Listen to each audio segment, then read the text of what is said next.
ওই যে তুমি দিও না গো চোখের মধ্যে মলম লাগাইয়া ওই মলমের যন্ত্রণায় যাব এই সব ওদের লেগে বাজার থেকে একটা সুন্দর জিনিস আনলাম গিফট করুম গিফটটা যে কেমনে দেই শয়তান নজরুল্লাহ তো লগে লগেই থাকে আরেক সমস্যা ওদের যে আবার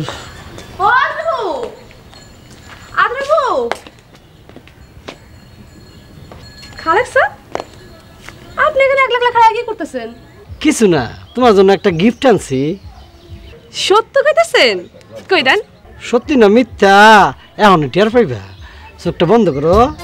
তাইলে গেলাম আপনারা সব বন্ধ করতে হইব। ঠিক আছে করলাম আপনিও করেন। আচ্ছা ঠিক আছে করছি। তোমার হাতটা একটু বাড়ায় দাও আমার গিফটটা দেবো বুঝছো? কদুরি কই হাত কই কদুরি এই না গিফটটা আমি তোমার জন্য অনেক কষ্ট কইরা বাজার থেকে আনছি। কেমন গিফটটা সুন্দর না কদুরি? তোমার হাতে তো শক্ত কে কাঠির মতো।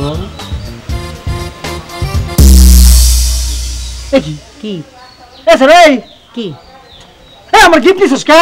আরে আপনি তো আমাকে হাদর কইরা হাতে ধরা দিলেন আবার আঙ্গুলটা টাইনা টাইনা নিয়ে টিপলেন আর জানি কত কিছু মানে থাক পরে ওইটা পরে। এই আমি তোর হাত টিপবো কদুরি কই? কদুরি স্যার আমি এখানে।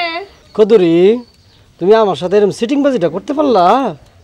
আমি কামটা না করলে যদি ঘর তোন মার বাজান দেখে ফেলাতে তখন কি করতেন? কদুরি তোমার কি গানটা তোলা হইছে? ওই যে তুমি দিও না গো চোখের মধ্যে মলম লাগাইয়া ওই মলমের যন্ত্রণায় যাব। এই সব এসব মাঝে মাঝে বাগান বন্ধ করবি না ফুপুর এটা হোম তোর ফুপু। হ্যাঁ ফুপু শেষ করে দিল ফুপু। হ্যাঁ ফুপু আচ্ছা ঠিক আছে গেল ধরো গানটা ধরো।